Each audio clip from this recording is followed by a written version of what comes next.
First and foremost, I'd like to give all praise to Yahweh Ba'Shem Yahushai, Ba'Shem Rakal Kadash. Double honors to the elders and apostles, great millstone, who are teaching this truth with sincerity. A shout out to Akim that's going out there in the four quarters of the earth, proclaim this truth while we still have the liberty to do so. As net neutrality was ended yesterday, immediately a false flag had come up, and of course this is a MOSSAD operation to justify the U.S. presence in Syria. We got ISIS proclaiming this. 10 dead, 15 injured after van plows into pedestrians in Toronto. You can best believe that this was a staged event, by the MOSSAD operations to continue their war machine. Investigators view a damaged van seized by police after multiple people were stuck at a major intersection in northern Toronto on April 23rd. 10 people have been killed and 16 more are injured after a van struck a number of pedestrians in Toronto, police said. And of course, they're claiming that this was ISIS, that they pledged loyalty to ISIL, right? Yeah. Of course, this is a staged event. It's on the alternative media and on the mainstream news, but there's more. Hold on. U.S. planning long-term stay in Syria, taking up position on east of Euphrates.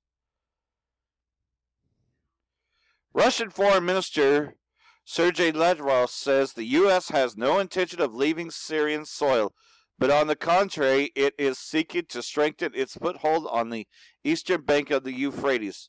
U.S. President Donald Trump raised eyebrows last month after claiming that his country would withdraw from Syria very soon. However, top U.S. Defense and State Department officials reacted by adopting a totally different stance, of course, because, the deep state, Amalek, runs this thing. Wow, okay, I got another pop-up here. Trump says U.S. has a very good chance of a deal with China. Okay, they might slow that down a little bit, but eventually this thing is going to close. Yeah, this thing's going to come to a head. All right, I'm going to read some more here. Syrian forces hit militant positions, destroy Daesh trenches near Damascus. Syrian government troops, supported by the Syrian Air Force fighter jets, have launched a new operation in the country's southwestern province of Rif Dimashq, targeting underground tunnels and fortified positions used by Takfiri Daesh terrorists. Syrian officials news agency reported that the Syrian military aircraft and army artillery units destroyed dugout trenches and tunnels in Hajar al-Awad city, located 4 kilometers south of the capital Damascus, and the nearby Palestinian refugee camp of Yarmouk on Tuesday. Oh, and there's a lot more going on here besides that. Hold on a second. Let me pull up this article. And, of course, you heard it first yesterday. Of course, Russia's involved with this, so, both Russia and Iran. Iran is an ally of Russia. And so, here's another article. Iran vows to punish Israel, which is Ashdod, for Syrian air raid.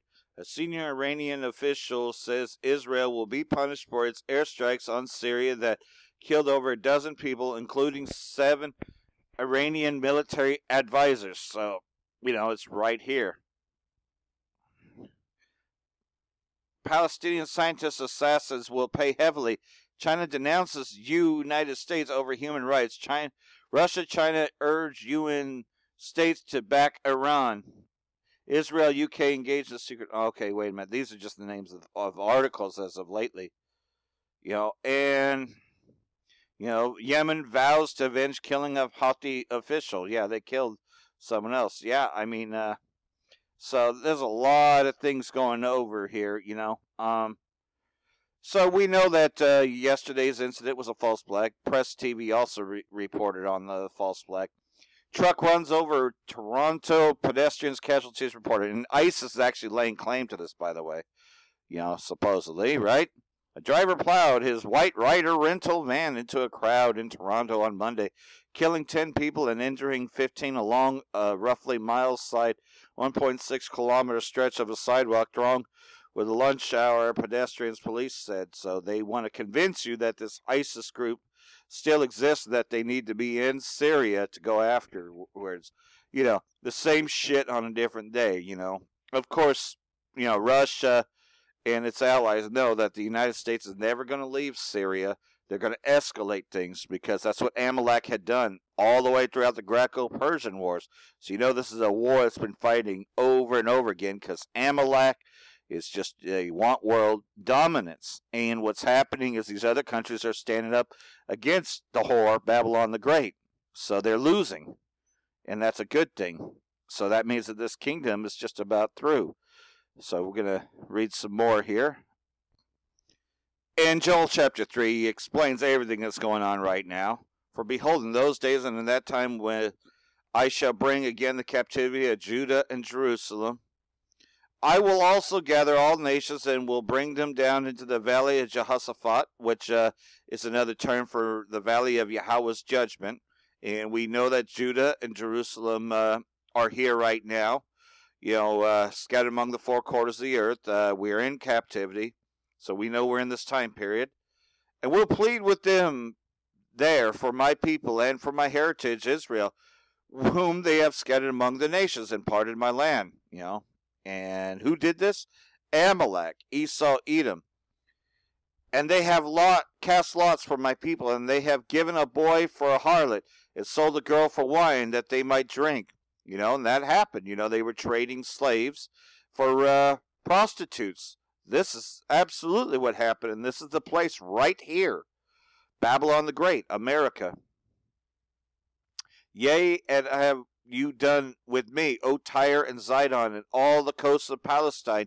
Will ye render me a recompense? And if you recompense me swiftly and speedily, will I return your recompense upon your head? These motherfuckers are going to pay for what they did. Because you have taken my silver and my gold, and have carried into your temples my goodly pleasant things. The children also of Judah and the children of Jerusalem have you sold unto the Grecians, which are the Edomites, that you might have removed them far from their border, you know, and that's why we're over here in Babylon the Great, America, you know, and you got those fake-ass fucking Jews, those Amalekites over there, you know, pretending to be us, but yet they don't even match the color description of the northern kingdom, because Syria is north, and who looks more like Syrians than the tribe of Gad and the tribe, the Latin tribes such as Issachar and all them? Who looks closer to the Syrians? They do. The northern kingdom, Ephraim, looks more like the Syrians. And then you got the southern kingdom, Judah, Levi, and Benjamin, who look like the rest there. So they're the people that match the biblical description to be in the 12 tribes of Israel. But everybody, well, not everybody, but most people are deceived by those fake-ass fucking Jews. And the rest of the world knows that this is a lie. But they keep that lie up, because, or else, America will attack. But even Iran, Persia, has said on many occasions that they'd like to end the Zionist occupation, the Zionist entity that calls itself Israeli state. They would like to end it, you know. So, again, you know, this thing's going to continue to escalate. And so I'm going to play you some of that video, because this whole thing yesterday was a false flag. And I know what a false flag is, and this is everything of being a false flag. Let's take a look at this RT clip here. So breaking news story again. Let's give you an update if you just joined us, tell you what we're talking about. At least 8 people have reportedly been injured after a van hit people earlier on today on a sidewalk in Toronto. Canadian police say the driver is now in custody. You're seeing this video here. It's the first time I've kind of seen it. It's police cars driving around, etc. Obviously someone on a mobile phone there. Anyway, they say that they haven't, the police, immediately been able to identify the guy they've taken into custody, or sorted a motive for it. It's believed the driver was armed and rented the van from a local rental company. Authorities have told people to stay well away from that area, obviously. Some subway services in the city have been suspended too, while police try and get a handle on whether this is all over yet. Security has, of course, been stepped up in Toronto. It's currently hosting the G7 summit, as we're saying, so a lot of eyes on security there in that city. But bad news coming through from Toronto there. As soon as we get a handle on whether there have actually been fatalities or not, my correspondent thought there could have been, but very much unconfirmed. We'll let you know. Well, some of the witnesses at that scene claim that they saw the van driving along that sidewalk. The man was walking through the intersection at Yonge and Kempford. He was just walking, he was in the middle of the intersection, and the van just went right into him, plowed right into him. And then apparently he drove down further, and he went onto the sidewalk by the next building, and he hit more people there and just kept going. I've seen a white van with red coloring on it, and all I saw was that he smashed into someone over there. He just went on the sidewalk. He just started hitting everybody, man. He hit every single person on the sidewalk. Anybody in his way, he would hit. The bus stop, everything got shattered. There was a lady in there that I saw. I just stopped and I looked and I went after it again. All I see is just crumbling up, one by one, one by one.